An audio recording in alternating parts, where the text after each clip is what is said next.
मेरा शाखा में जो अभी तक शिकायतें आ रही हैं कि जैसे किसी की असमय मृत्यु हो गई है तो उसके परिवार को आर्थिक सहायता जो हमारी जैसे राष्ट्रीय परिवार सहायता है या संबल के द्वारा जो हमारी सरकार द्वारा योजना चलाई जा रही है उससे 2 लाख रुपए की सहायता है, उनमें विलम्ब होने की शिकायत यहाँ मिल रही है। मतलब लगभग महीनों बीत गए, कई महीनों से इन लोगों ने कोई भी फार्म जो है स्वीकृत नहीं किया किसी भी वार्ड का, जिससे उन लोगों को जल्दी राशि स्वीकृत हो सके और उनको आर्थिक मदद मिल सके। इसलिए थोड़ी सी वहाँ जाकर आज नाराज़गी व्यक्त की है और आगे इस संबंध में हम अध्यक्ष महोदय से भी चर्चा करेंगे और जैसे ही फार्म आ रहा है तो कम से कम उनको 15 दिन में, 8 दिन में या ज़्यादा से ज़्यादा 1 महीने में उनके लिए आर्थिक सहायता मिल सके, ये हमारी मतलब जवाबदारी। कितने महीने से पेंडिंग है? वहाँ तो महीनों से ही पेंडिंग चल रहे हैं केस, ऐसे कई केस हैं, भी आप निकलवा के देख लो। मैं इस संबंध में हमारे अध्यक्ष जी से भी चर्चा करूंगा। तो महीनों से 6-6 महीने से केस पेंडिंग चल रहे हैं। बार बार अब होता क्या है, जब बार बार आदमी आएगा जाएगा तो फिर हो सकता है शहर में कई ऐसे दलाल भी सक्रिय हो जाते हैं, भैया तुम 1 साल से घूम रहे हो, 6 महीने से घूम रहे हो, तुम्हारा काम नहीं हो पा रहा है, चलो हम करा देते हैं। तो इस पर लगाम लगे और एक समय सीमा हम निश्चित करेंगे।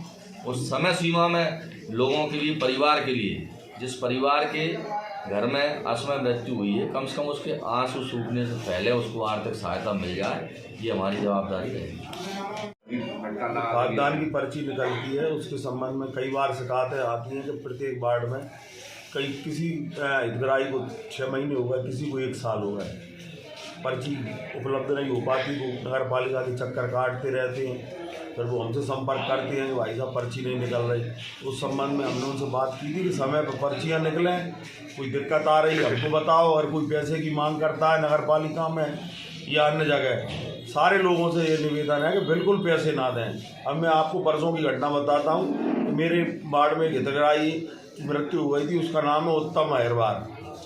तो उसका बेटा आया, तो मेरे से बोलता है कि अंकल वो पापा की मृत्यु हो गई थी और वो कहीं हमारा तो काम कहीं एक बोल दिया कि 1 लाख रुपए दूर मिलेंगे, तो एक कहीं मुझे दे देना, एक हम दे देंगे। तो मैंने कौन मांग रहा है, तो उसने नाम तो नहीं बताया, लेकिन ऐसे कई दलाल शहर में सक्रिय हैं जो नगर पालिका के नाम से पैसे की मांग करते हैं।